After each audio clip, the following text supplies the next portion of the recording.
Hi friends, నేను మీ Devi. Please subscribe my channel. చామంతి 6వ భాగం చెప్పుకుందాం. పాత్రలు పడిపోయిన శబ్దం నా స్పృహను తిరిగి తెచ్చింది.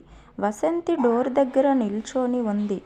ఆమె పాదాల దగ్గర చాలా గిన్నెలు పడి ఉండటం నాకు కనిపించింది.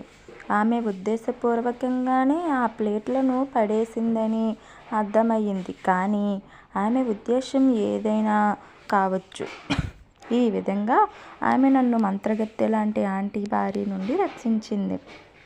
ఆంటీ నా చెయ్యి వదిలేసిన ఆమె కళ్ళల్లో తీవ్రమైన రక్తదాహం కనిపించింది. ఆమె ఇంకా నా చేతికి గాయమైన భాగాన్ని చూస్తూనే ఉంది.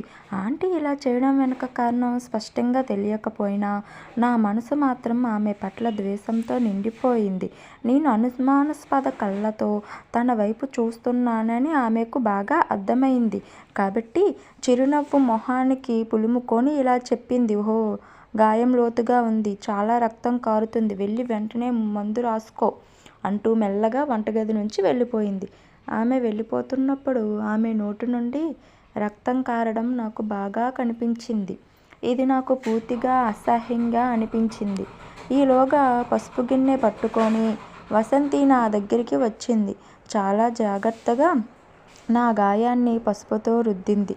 ఇది నాకు ఆశ్చర్యంగా ఉన్నప్పటికీ మునుపటిలా ఆమెకు భయపడలేదు. వసంతి మా అమ్మ వయసు పుట్టిన తర్వాత మా అమ్మను చూడకపోయినా ఆమె బతికి ఉంటే ఆమె వయసు వసంతిలా ఉంటుంది.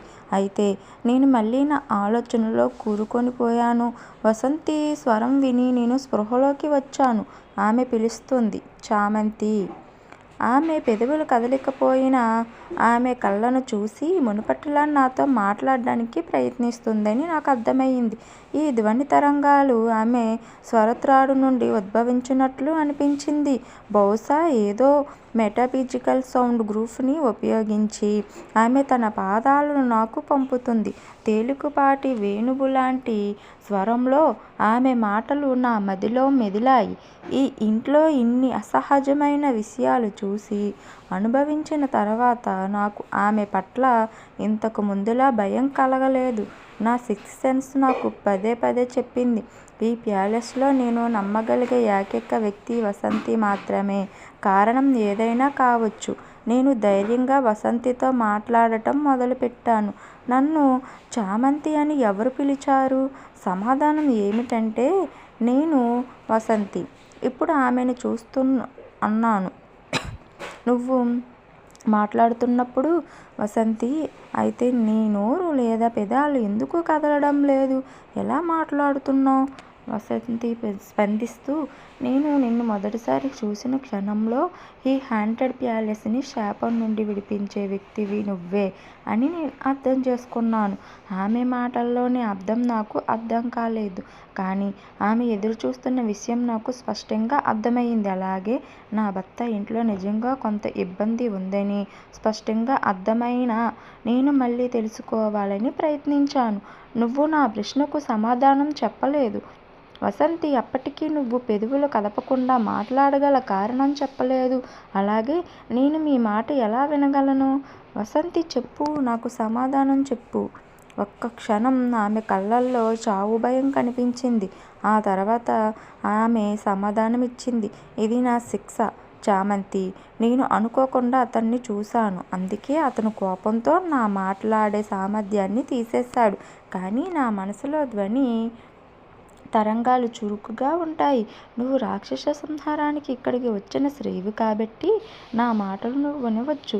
నీకు అధికారం ఉంది కాబట్టి నువ్వు నా మాటలను కూడా అర్థం చేసుకోగలవు. ఇంతకుముందు ఈ ఇంటి కోడళ్ళు వచ్చిన వాళ్ళని కాపాడడానికి నేను చాలాసార్లు ప్రయత్నించాను, కానీ విఫలమయ్యాను. అయ్యో, నేను వారిని రక్షించలేకపోయాను అని బాధపడింది వసంతి. ఆమె దుఃఖంతో కూడిన కళ్ళు నన్ను కూడా బాధించాయి.